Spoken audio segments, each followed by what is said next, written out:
मेरे प्यारे विद्यार्थियों, नमस्कार। मैं डॉक्टर कविता सिंह आज राष्ट्र कवि मैथिली शरण गुप्त द्वारा रचित पंचवटी कविता आपको पढ़ाने जा रही हूँ। ये मैथिली शरण गुप्त का चित्र है, आप इन्हें देख लीजिए। मैथिली शरण गुप्त द्विवेदी युग के कवि थे और द्विवेदी युग का समय 1900 से लेकर के 1918-20 तक माना जाता है। तो द्विवेदी युग के श्रेष्ठतम कवियों में से राष्ट्र कवि मैथिली शरण गुप्त की गणना की जाती है। अब मैं आगे उनका जीवन परिचय पढ़ाती हूँ। जीवन परिचय।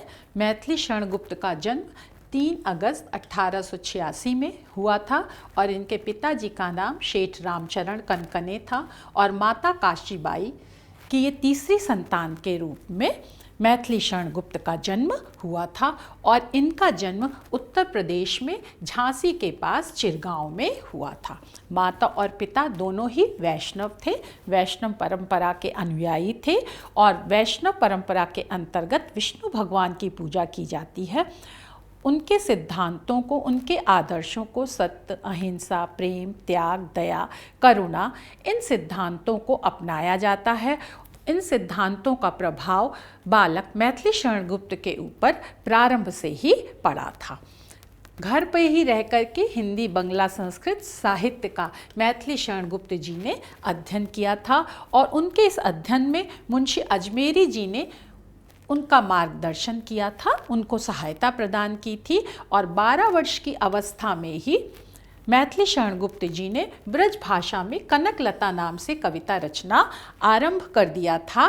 मैथिली शरण गुप्त जी द्विवेदी युग के कवि थे और आचार्य महावीर प्रसाद द्विवेदी के नाम पर ही द्विवेदी युग का नाम पड़ा है। तो प्रारंभ में गुप्त जी ब्रज भाषा में रचना करते थे, लेकिन महावीर प्रसाद द्विवेदी के प्रभाव में आने के कारण इन्होंने खड़ी बोली में साहित्य रचना प्रारंभ कर दी और महावीर प्रसाद द्विवेदी द्वारा संपादित मासिक पत्रिका सरस्वती में खड़ी बोली में गुप्त जी की कविताएं छपने लगीं। इस तरह से उन्होंने खड़ी बोली को धीरे धीरे अपनी कविता में अपना लिया था और इसमें उनका मार्गदर्शन आचार्य महावीर प्रसाद द्विवेदी ने किया था। आचार्य महावीर प्रसाद द्विवेदी 1902 से लेकर के 3 तक और 1920 तक उन्होंने सरस्वती मासिक पत्रिका का संपादन किया था। गुप्त जी का प्रथम संग्रह रंग में भंग था, बाद में जयद्रथ वध प्रकाशित हुई। सन 1912-13 में राष्ट्रीय भावनाओं से ओतप्रोत भारत भारती का प्रकाशन किया गया। इनकी भारत भारती रचना में राष्ट्रीय भावनाओं से भरी हुई कविताओं की प्रचुरता है। उनकी लोकप्रियता और इस तरह से मैथिली शरण गुप्त की प्रसिद्धि सर्वत्र सब जगह फैल गई। 1916-17 में महाकाव्य साकेत की रचना का उन्होंने प्रारंभ किया। अपनी रचनाओं को छापने के लिए गुप्त जी ने स्वतः प्रेस की भी स्थापना कर और अब इस तरह से अपनी पुस्तक छापना प्रारंभ कर दिया था। साकेत तथा पंचवटी आदि अन्य ग्रंथ 1931 में पूरे हो गए और इसी समय वो राष्ट्रपिता महात्मा गांधी जी की समीपता में आए और गांधी जी ने ही उन्हें राष्ट्र कवि की संज्ञा प्रदान करी थी। उनकी रचना यशोधरा सन 1932 ईस्वी में लिखी गई। गांधी जी से प्रभावित होने के कारण गुप्त जी ने स्वतंत्रता संग्राम आंदोलन में भी भाग लिया और व्यक्तिगत सत्याग्रही के रूप में सत्याग्रह भी किया। अंग्रेज सरकार ने उनके ऊपर दोष सिद्ध करके उनको पकड़ करके जेल में भी डाल दिया, लेकिन जब दोष सिद्ध नहीं हुआ, आरोप प्रमाणित नहीं हुए, तो उन्हें जेल से रिहा कर दिया गया। सन 1948 ईस्वी में आगरा विश्वविद्यालय ने उन्हें डीलिट की उपाधि से सम्मानित किया। यह डीलिट डॉक्टरेट ऑफ लिटरेचर, जो साहित्य के क्षेत्र में सर्वोच्च उपाधि है, उससे उन्हें नवाजा गया। 1952 से लेकर 64 तक वो राज्यसभा के सदस्य भी रहे। राष्ट्रपति के द्वारा उन्हें राज्यसभा का सदस्य मनोनीत किया गया, नियुक्त किया गया। और 1953 में भारत सरकार ने उन्हें पद्म विभूषण से सम्मानित किया। तत्कालीन उस समय के राष्ट्रपति डॉक्टर राजेंद्र प्रसाद ने सन 1962 ईस्वी में अभिनंदन ग्रंथ भी भेंट किया। हिंदू विश्वविद्यालय के द्वारा उन्हें पुनः डीलिट की उपाधि से सम्मानित किया गया और वे वहां मानद प्रोफेसर के रूप में भी नियुक्त हुए। चिरगांव में उन्होंने 1911 में साहित्य सदन नाम से स्वयं की प्रेस शुरू की और झांसी में 1954-55 में मानस मुद्रण की स्थापना भी की। इसी वर्ष प्रयाग में सरस्वती की स्वर्ण जयंती समारोह का आयोजन हुआ, जिसकी अध्यक्षता गुप्त जी ने की। सन 1963 ईस्वी में अनुज, जो उनके छोटे भाई थे, सिया राम शरण गुप्त का निधन हो गया, जिससे वो बहुत दुखी हुए और इस दुख के कारण एक वर्ष बाद ही 12 दिसंबर 1964 को दिल का दौरा पड़ने से मैथिली शरण गुप्त का निधन हो गया। 78 वर्ष की आयु में उन्होंने 2 महाकाव्य, 19 खंडकाव्य, काव्य गीत, नाटिकाएं आदि लिखी और इस तरह से हमारे साहित्य को समृद्ध किया। उनके काव्य में राष्ट्रीय चेतना, राष्ट्र के प्रति प्रेम, धार्मिक भावना, अपने कर्तव्यों का पालन करना, मानवीय उत्थान, मनुष्य की प्रगति के लिए प्रयत्न करना आदि से संबंधित भाव व विचार दिखाई देते हैं, प्रतिबिंबित होते हैं, झलकते हैं और वे मानववादी, नैतिक और सांस्कृतिक काव्यधारा के विशिष्ट कवि थे। मनुष्य का कल्याण करना, मनुष्य को अच्छाइयों की ओर ले जाना और अपनी संस्कृति से प्रेम करना सिखाना, ये इनके काव्य का प्रमुख लक्ष्य था। हिंदी में लेखन आरंभ करने से पूर्व उन्होंने रसिकेंद्र नाम से ब्रज भाषा में भी कविताएं लिखी थी। कनकलता और रसिकेंद्र नाम से वह ब्रज भाषा में रचनाएं करते थे और जब वो ब्रज भाषा में रचनाएं करते थे तो उस समय उनके छंद दोहा, चौपाई, छप्पय आदि होते थे और उनकी ये रचनाएं उस समय 1904 में वैश्योपकारक, जो कलकत्ता से प्रकाशित होता था पत्र, वेंकटेश्वर, जो मुंबई से प्रकाशित होता था, और मोहिनी, जो कन्नौज से प्रकाशित होता था, आदि पत्रिकाओं में प्रकाशित होती थी, छपती थी। और उनकी खड़ी बोली हिंदी में लिखी रचनाएं इंदु, प्रताप, प्रभा जैसी पत्रिकाओं में भी छपती रहती थी। प्रताप में वो विदग्ध हृदय नाम से लिखते थे। इस तरह से उनकी रचनाएं जगह जगह पत्र पत्रिकाओं में छपती रहती थी और उनका साहित्य धीरे धीरे समृद्ध होता गया। अब हम गुप्त जी की भाषा शैली पर आते हैं।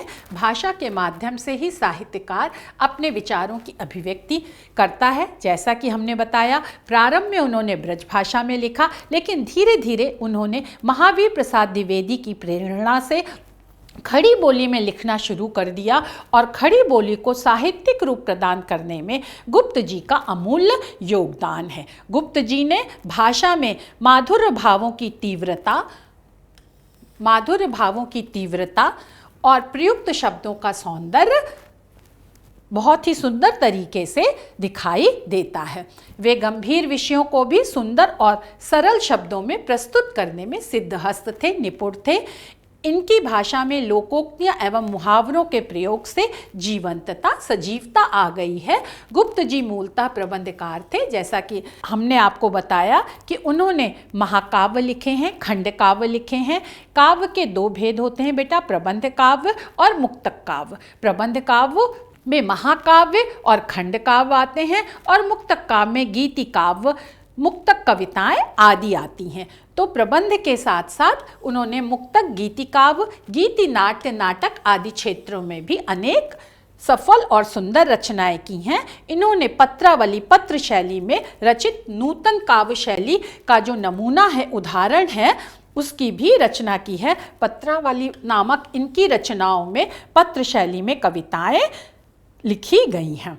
इनकी शैली में गेयता है, आप इनकी कविताओं को गा सकते हो, प्रवाहमयता है, निरंतरता है, सततता है और उसमें गेय का तत्व, गेयता का तत्व होने के कारण उसमें संगीत भी पाया जाता है।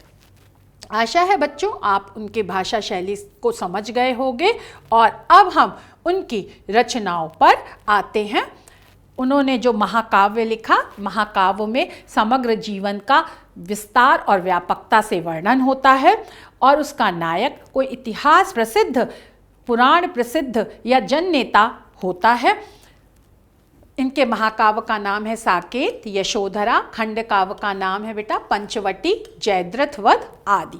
गीति काव्य जिस काव्य में गेयता होती है, जिन कविताओं को हम गा करके पढ़ सकते हैं, भावों की मधुरता होती है, भावों की संवेदनशीलता होती है, वह गीति काव्य के अंतर्गत आते हैं। तो गीति काव्य का उदाहरण वो इनके झंकार और कुणाल गीत आदि हैं।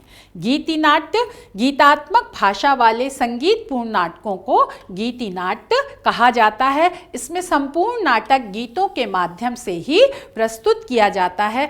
पात्रों का अभिनय गीतों के भाव के अनुरूप होता है। अनग इनका गीति नाट्य का उदाहरण है। फिर चंपू काव्य, यह श्रव्य काव्य का एक प्रकार है। जैसा कि आपको पता होगा, काव्य दृश्य और श्रव्य दो भागों में विभाजित किए गए हैं। दृश्य जिन्हें हम देखते हैं और श्रव्य जिन्हें हम सुनते हैं। और चंपू काव्य में गद्य और पद्य का मिश्रण किया जाता है। तो गद्य तथा पद्य मिश्रित काव्य को चंपू काव्य कहते हैं। यशोधरा भी चंपू काव्य है। अब मैथिली शरण गुप्त की काव्यगत विशेषताएं यह है, गुप्त जी स्वभाव से ही लोक संग्रही कवि थे। जन जन की भावनाओं को अभिव्यक्त करने वाले कवि थे और अपने युग की समस्याओं के प्रति विशेष रूप से संवेदनशील थे। उस युग की समस्याएं पराधीनता थी, समाज सुधार की भावना थी, स्त्रियों को महत्व प्रदान करना था, देश के प्रति प्रेम उत्पन्न करना था। तो इन सब समस्याओं के प्रति वह भावुक थे और इन समस्याओं को उन्होंने अपनी रचनाओं में स्थान दिया है।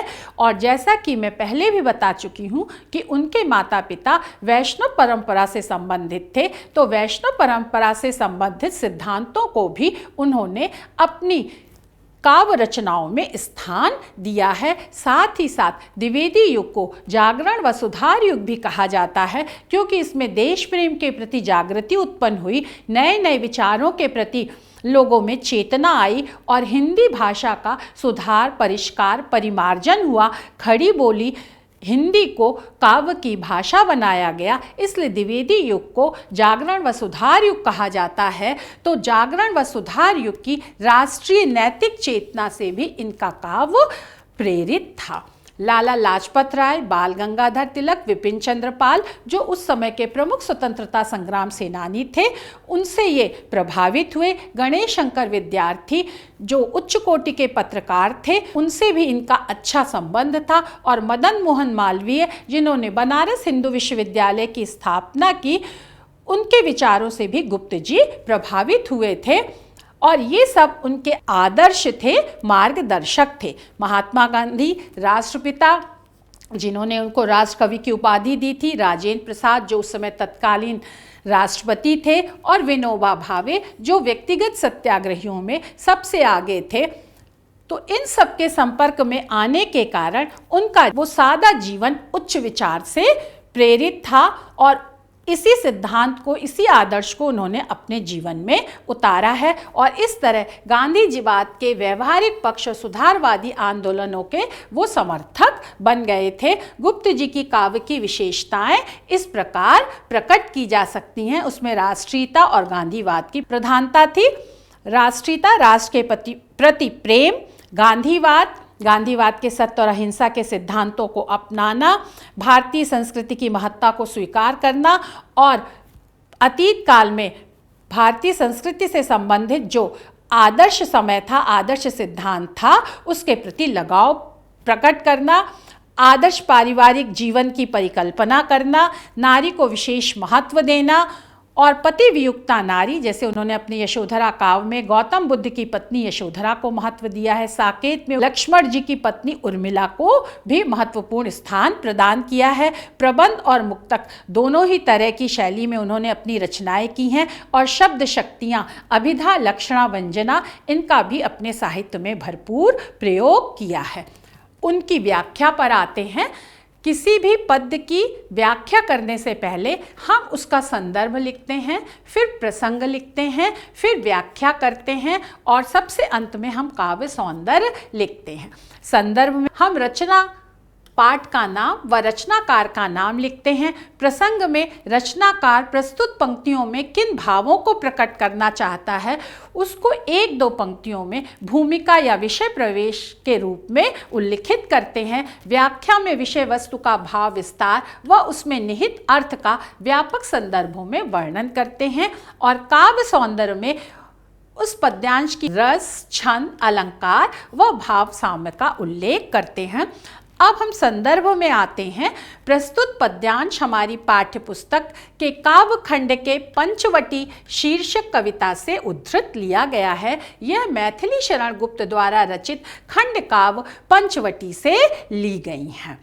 प्रस्तुत पद में कवि ने चांदनी रात में पंचवटी की प्राकृतिक सुंदरता का वर्णन किया है। अब हम पद्यांश पढ़ते हैं और फिर उसकी व्याख्या करते हैं। पद्यांश: चारु चंद्र की चंचल किरणें खेल रही हैं जल थल में, स्वच्छ चांदनी बिछी हुई है अवन और अंबर तल में, पुलक प्रकट करती है धरती हरित तृणों की नोकों से, मानो झीम रहे हैं तरु भी मंद पवन के झोंकों से। प्रस्तुत पद्यांश में कवि ने चांदनी रात की सुंदरता का वर्णन किया है। चांदनी रात में कैसे प्रकृति भी सुंदर लग रही है, इसका बड़े ही सरल और सुंदर शब्दों में प्रस्तुत पद्यांश में वर्णन किया गया है। चारु सुंदर, चंद्रमा की चंचल अस्थिर किरणें प्रकाश रश्मियां खेल रही हैं, अटखेलियां कर रही हैं जल और थल में, पानी में और पृथ्वी के ऊपर। स्वच्छ साफ सुथरी चांदनी, चंद्रमा का प्रकाश बिछा हुआ है, फैला हुआ है अवन पृथ्वी और अंबर तल में, आकाश में। पुलक प्रसन्नता प्रकट कर रही है, अभिव्यक्त कर रही है। धरती पृथ्वी हरित हरे रंग के, तृणों तिनकों की, नोकों से जो तिनकों के आगे का भाग होता है, ऐसा लगता है मानो झीम रहे हैं, झूम रहे हैं। तरु वृक्ष भी मंद धीरे धीरे वायु के झकोरों से। अब हम इसका एक समग्र रूप में अर्थ बताते हैं। सुंदर चंद्रमा की अस्थिर किरणें पृथ्वी तल में और जल में अटखेलियां कर रही हैं। स्वच्छ चंद्रमा का प्रकाश पूरे पृथ्वी पर और आकाश तल में फैला हुआ है। धरती प्रसन्नता प्रकट कर रही है। धरती में चारों तरफ हरियाली छाई हुई है। उस हरियाली को देख करके ऐसा लग रहा है कि धरती अपने हृदय की संवेदना को, हृदय की प्रसन्नता को प्रकट कर रही है। और जो तिनके हैं, घास के जो तिनके हैं, उनके आगे का भाग जो नुकीला होता है और बहुत पतला होता है, जो जल्दी ही मुरझा जाता है, लेकिन वह भी हरा भरा है। तो कवि यहाँ पर संकेत कर रहा है कि पूरी पृथ्वी पर हरियाली सघन रूप से छाई हुई है मानो।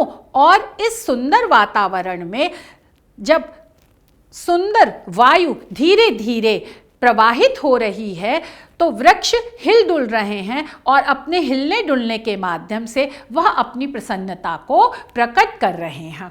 यहाँ पर कवि ने प्रकृति का मानवीकरण किया है और एक रूपक के माध्यम से प्रकृति की सुंदरता का, सुंदर और सुखद वातावरण का वर्णन किया है। आशा है आपको यह पद्यांश की व्याख्या समझ में आ गई होगी। और अब हम काव्यगत सौंदर्य पर आते हैं। भाषा साहित्यिक खड़ी बोली है, शैली चित्रात्मक है। जिस सुंदरता का वर्णन किया गया है वह प्रकृति की सुंदरता आपकी आंखों के सामने आ जा रही है, इसलिए शैली चित्रात्मक है, भावनात्मक है। भावपूर्ण तरीके से लेखक ने प्रकृति की सुंदरता का वर्णन किया है। गुण माधुर्य है। जब हम इस पद्यांश को पढ़ते हैं तो एक मिठास का भाव हमारे अंदर पैदा हो जाता है, प्रसाद है। आसानी से यह पद्यांश समझ में आ जाता है। रस श्रृंगार व शांत है। छंद मात्रिक छंद है और 30 मात्राओं वाला ताटंक छंद है। प्रत्येक चरण में अगर आप इसकी मात्राओं को गिनेंगे तो यहाँ पर 30 मात्राएं आएंगी और 30 मात्राओं वाले छंद को ताटंक छंद कहते हैं, इसलिए यहाँ पर 30 मात्राओं वाला ताटंक छंद है। आपको पता ही होगा बच्चों कि छंद वार्णिक और मात्रिक दो प्रकार के होते हैं। जहाँ वर्णों की, अक्षरों की गिनती करके हम छंद का निर्धारण करते हैं वह वार्णिक छंद होता है, और जहाँ मात्राओं की गिनती करके हम छंदों का निर्धारण करते हैं, वहाँ मात्रिक छंद होता है, तो यहाँ पर 30 मात्राओं वाला ताटंक छंद है। अलंकार बेटा, चारु चंद्र की चंचल, यहाँ पर चा शब्द की आवृत्ति 2 या 2 से अधिक बार हुई है, तो यहाँ पर अनुप्रास अलंकार है। मानो झीम रहे हैं, यहाँ पर संभावना प्रकट की गई है। उपमेय में उपमान की जब संभावना प्रकट की जाती है तो वहाँ पर उत्प्रेक्षा अलंकार होता है। और अमानवीय वस्तुओं में जब मानवीय क्रियाकलापों का आरोप किया जाता है तो वहाँ पर मानवीकरण अलंकार होता है। इसलिए यहाँ पर मानवीकरण अलंकार भी है कि प्रकृति के कार्यकलापों को मनुष्य के कार्यकलापों की तरह प्रकट किया गया है, स्पष्ट किया गया है, बताया गया है, इसलिए यहाँ पर मानवीकरण अलंकार भी है। और भाव साम्य पर अब हम आते हैं। सुमित्रा नंदन पंत ने भी चांदनी रात के विषय में अपनी कुछ पंक्तियां प्रकट की हैं। शांत स्निग्ध ज्योत्स्ना उज्ज्वल, अपलक अनंत नीरव भूतल। चांदनी रात में पृथ्वी किस तरह से प्रतीत होती है उसका यहाँ पर वर्णन किया गया है, और यहाँ पर भी चांदनी रात का वर्णन किया गया है। इसलिए भाव साम्य के आधार पर इन पंक्तियों का यहाँ पर उल्लेख किया गया है। अब हम पद्यांश 2 की व्याख्या पर आते हैं।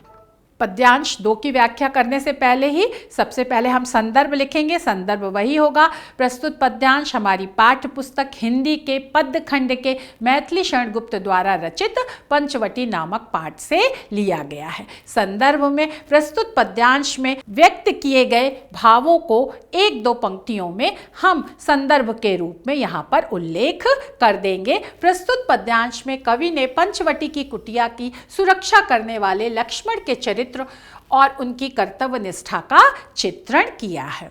जैसा कि आपको पता ही होगा कि भगवान श्री राम को 14 वर्ष का वनवास दिया गया था और वह अपनी पत्नी माँ सीता और अनुज लक्ष्मण के साथ 14 वर्ष के लिए वनवास में चले गए थे। तो उस समय जब वो पंचवटी नामक स्थान पर पहुँचे, जो गोदावरी नदी के तट पर है और आजकल महाराष्ट्र में है, तो वहाँ पर वो जिस तरह से निवास कर रहे थे उसका वर्णन यहाँ पर किया गया है। और लक्ष्मण जी किस तरह से उनकी सेवा में रत थे, इस बात को भी कवि ने बड़ी सुंदरता से यहाँ पर प्रकट किया है। अब हम पद्यांश पहले पढ़ेंगे, फिर शब्दों का अर्थ बताएंगे और व्याख्या बताएंगे। पंचवटी की छाया में है सुंदर पर्ण कुटीर बना, इसके सम्मुख स्वच्छ शिला पर धीर वीर निर्भीक मना।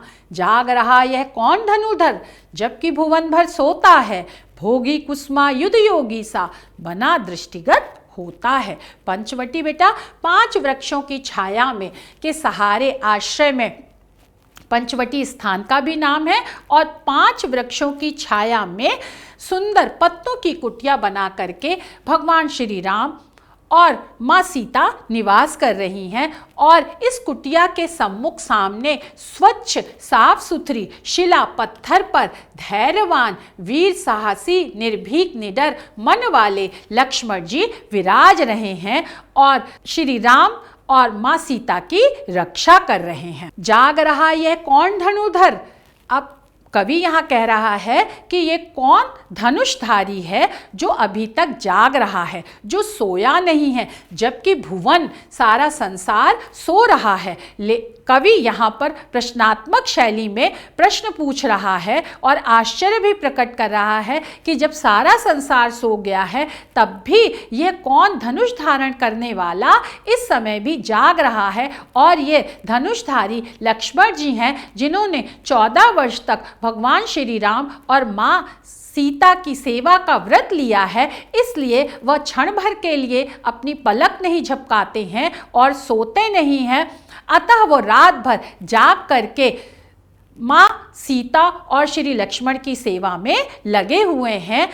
वह लक्ष्मण कैसे दिखाई देते हैं इसका वर्णन करते हुए कवि कह रहा है, भोगी, भोगी मतलब जो भोग करता है, कुसुम फूल आयुध अस्त्र है, जिसका अस्त्र ही फूल है, ऐसा जो भोगी है। भोग का देवता, काम का देवता कौन है? काम देवता है। तो वह काम देवता के समान, कामदेव के समान लक्ष्मण जी सुंदर लग रहे हैं, अपनी सुंदरता में कामदेव की सुंदरता से भी आगे हैं।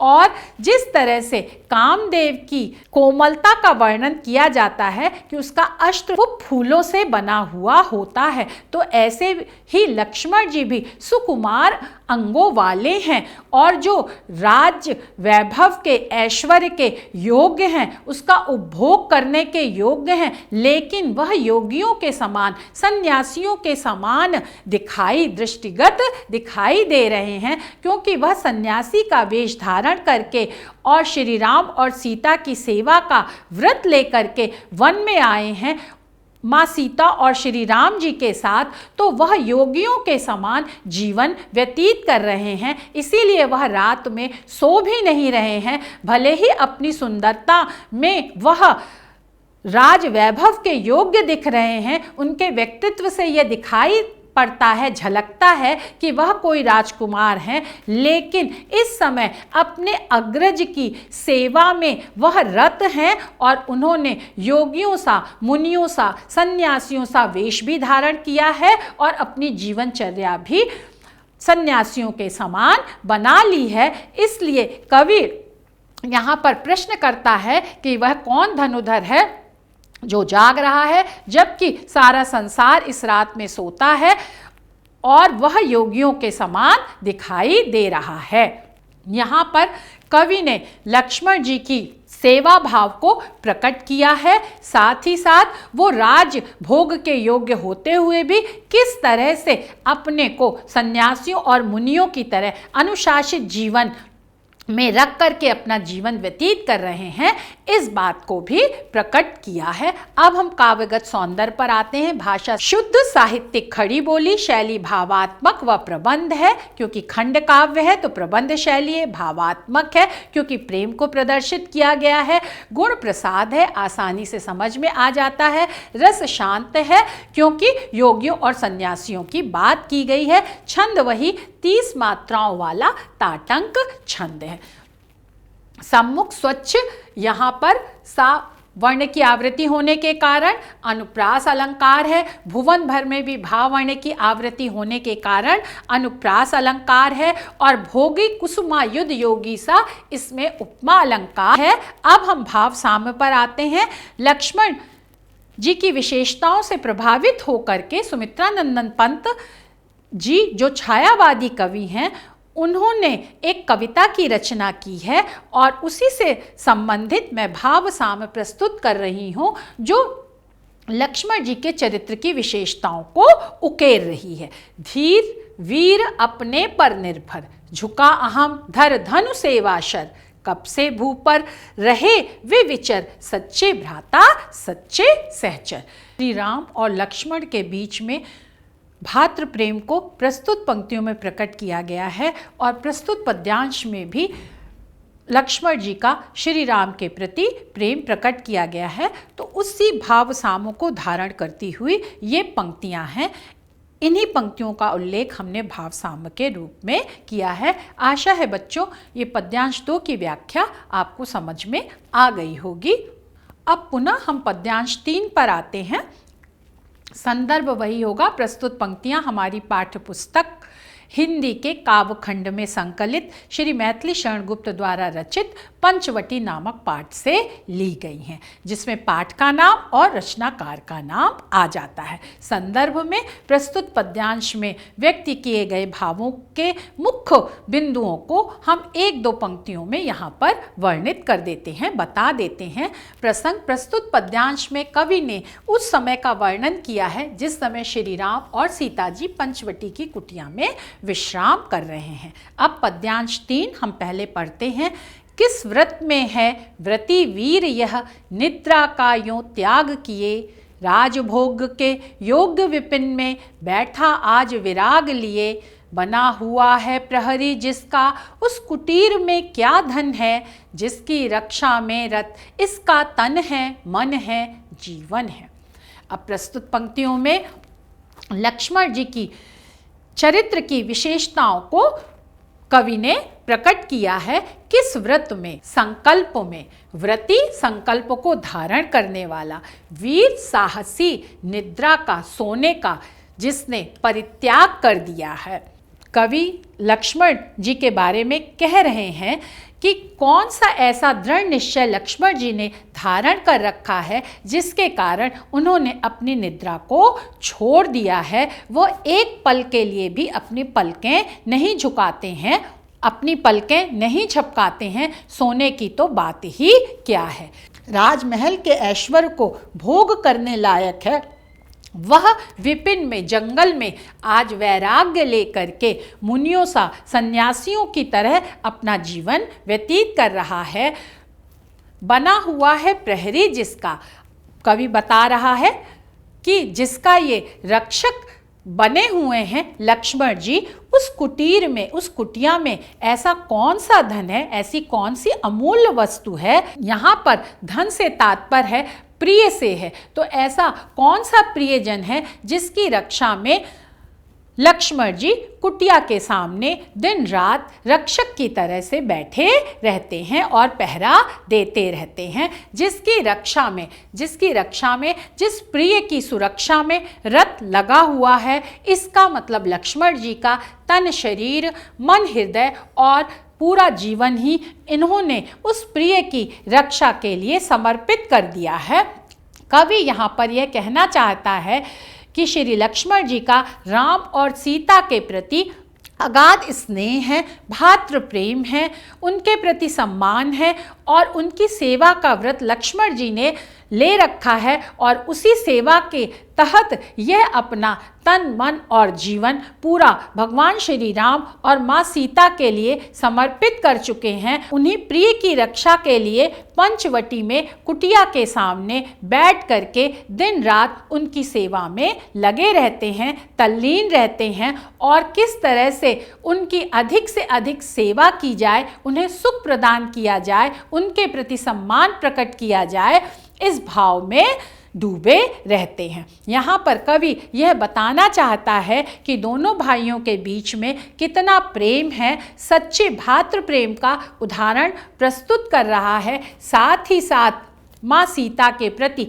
स्त्रियों के प्रति सम्मान भाव को भी प्रकट कर रहा है। अब हम काव्यगत सौंदर्य पर आते हैं। भाषा शुद्ध साहित्यिक खड़ी बोली है, शैली भावात्मक व प्रबंध है, गुण प्रसाद है, रस शांत है, क्योंकि लक्ष्मण जी की तपस्या का वर्णन किया गया है और छंद वही ताटंक 30 मात्राओं वाला ताटंक छंद है। अलंकार वृत्तिवीर में वा शब्द की आवृत्ति होने से अनुप्रास अलंकार है, तन है, मन है, जीवन है। इसमें वा ना हा वर्ण की पुनरावृत्ति होने के कारण भी यहाँ अनुप्रास अलंकार है। भाव साम्य, पुनः श्री सुमित्रा नंदन पंत जी ने लक्ष्मण जी की विशेषताओं को लेकर के जो कविता लिखी है उसी से संबंधित पंक्तियां मैं यहाँ पर प्रस्तुत कर रही हूँ। मुक्त हृदय विनम्र अति निर्भय, जन्म जन्म का हो ज्यों परिचय।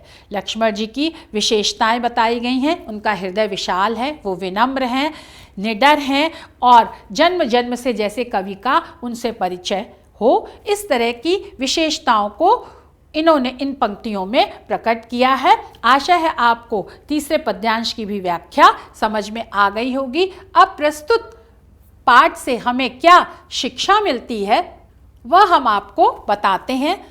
मैथिली शरण गुप्त, जैसा कि हमने आपको बताया, भारतीय संस्कृति से प्रेम करते थे, तो भारतीय संस्कृति की महत्ता, भाई भाई के प्रति प्रेम, आदर्श परिवार की परिकल्पना और इन सब से संबंधित जो महिमावान विशेषताएं हैं उनके प्रति प्रेम का संदेश और उनको अपने जीवन में अपनाने का संदेश प्रस्तुत पाठ के द्वारा गुप्त जी ने हमें दिया है। और वैष्णव भावना से संबंधित जो उच्च आदर्श और सिद्धांत हैं उनको भी अपनाने की प्रेरणा दी है। सत्य है, अहिंसा है, प्रेम है आदि। साथ ही साथ जो अपनी प्रकृति से प्रेम करता है, देश की प्रकृति से प्रेम करता है, वह अपने देश से अवश्य ही प्रेम करता होगा। तो इस तरह से राष्ट्रीय नैतिक चेतना जगाने का भी प्रयास किया है और राष्ट्र से प्रेम करने का संदेश दिया है। राष्ट्रीयता और गांधीवाद की प्रधानता का संदेश दिया है, शिक्षा दिया है, पारिवारिक जीवन को यथोचित महत्ता की शिक्षा दी है, नारी का विशेष महत्व एवं सम्मान का संदेश दिया है, मैथिली शरण गुप्त ने ही अपनी अन्य कविता में भी कहा है, सच्चा जहाँ है अनुराग होता वहाँ स्वयं ही बस त्याग होता। जिससे हम प्रेम करते हैं सच्चा, उसके प्रति हमारा त्याग ही त्याग होता है, के प्रति हम सब कुछ अपना छोड़ देने के लिए तैयार रहते हैं। अब अभ्यास प्रश्न पर आते हैं। मैथिली शरण गुप्त का जीवन परिचय लिखिए। आपकी परीक्षा में कवि का जीवन परिचय, कवि की रचनाएं, कवि की साहित्यिक विशेषताएं आदि से संबंधित दीर्घ उत्तरीय प्रश्न पूछे जाते हैं, जो ये 3 या 4 नंबर के होते हैं। इसके साथ ही साथ मैंने अति लघु उत्तरीय प्रश्न भी कुछ इसमें सम्मिलित कर दिए हैं। स्वच्छ चांदनी कहाँ बिछी हुई है, स्वच्छ शिला पर कौन बैठा है, विपिन शब्द के 3 पर्यायवाची शब्द लिखिए।